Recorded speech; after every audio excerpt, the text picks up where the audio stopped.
रमजानुल मुबारक special page 24 Kuranyi लफ्ज अकबर के मायने। मोहतरम हजरात और अजीज दोस्तों, कुरान पाक में अकबर का लफ्ज 20 बार आया है। जैसे मिसाल के तौर पर 1 अलहज्जुल अकबर 9/3 सबसे बड़ा हज, 2 अल्फजुल अकबर 21/103 सबसे बड़ी घबराहट, 3 अलजाबिल अकबर 32/21 सबसे बड़ा अजाब वगैरह वगैरह।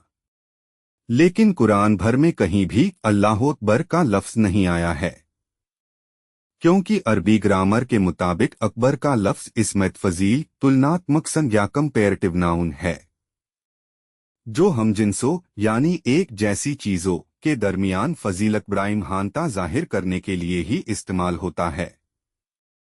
जैसे कि मज़कूरा बाला आयत 9/3 में सबसे बड़ा हज के अल्फाज आए हैं, तो इसके मुकाबले छोटे हज उम्रे वगैरह भी होते हैं। और फिर जैसे कि आयत 21/103 में सबसे बड़ी घबराहट के अल्फाज आए हैं, तो इसके मुकाबले छोटी छोटी घबराहटें भी होती हैं। और फिर जैसे कि आयत 32/21 में सबसे बड़ा अजाब के अल्फाज आए हैं, तो इसके मुकाबले भी छोटे छोटे अजाब होते हैं। पर चूंकि अल्लाह ताला का तो कोई हमजिन्स ही मौजूद नहीं, अल्लाह का कोई एक भी हमसर हमजिन्स नहीं है। अल-इखलास 4।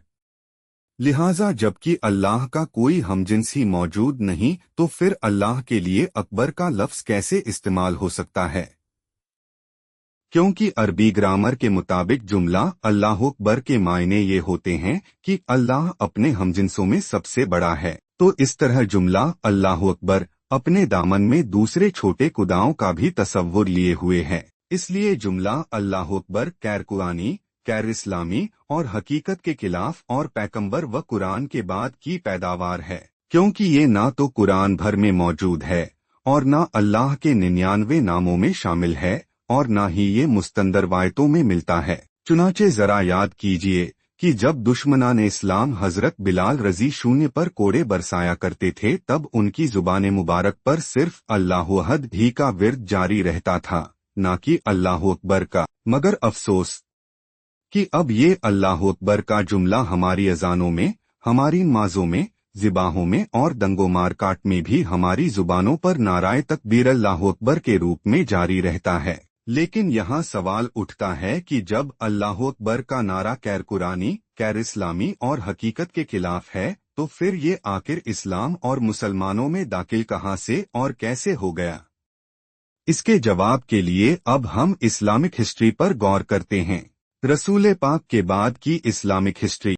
रसूल पाक के बाद की इस्लामिक हिस्ट्री के मुताबिक मुसलमानों की खुदगर्जी, दुनिया विरकबत, तकब्बुर और सत्ता की भूख के चलते उन्होंने अपने खलीफाओं हजरत उमर फारूक, हजरत उस्मान गनी, हजरत अली और हजरत इमाम हुसैन वगैरह के साथ रसूल पाक के पूरे खानदान और सच्चे मोमिनों को कत्ल कर डाला, और इस तरह रसूल पाक के कुरानी दीन इस्लाम यानी इंसानी सुलह सलामती एक तामन प्यार के दीन को मिटाकर अपना दीन इफसाद यानी नफरत, अलगाम, गुटबंदी, वायलेंस, मारकाट, लूटमार, हमलावरी और दहशतगर्दी का दीन कायम कर दिया। इस तरह यजीद और उसके फॉलोवर्स ने इस्लाम यानी इंसानी सुलह सलामती, एकता, अमन, प्यार के दीन का तो नामो निशा मिटा डाला और उसकी जगह नफरत, अलगाम, गुटबंदी, वायलेंस, मार काट, लूटमार, हमलावरी और दहशतगर्दी को इस्लामी ईमान बनाकर रख दिया। और अल्लाह ताला के दीन इस्लाम की शरीयत के जो 5 अरकान, 1 तौहीद, 2 सलात, 3 ज़कात, 4 रोज़ा,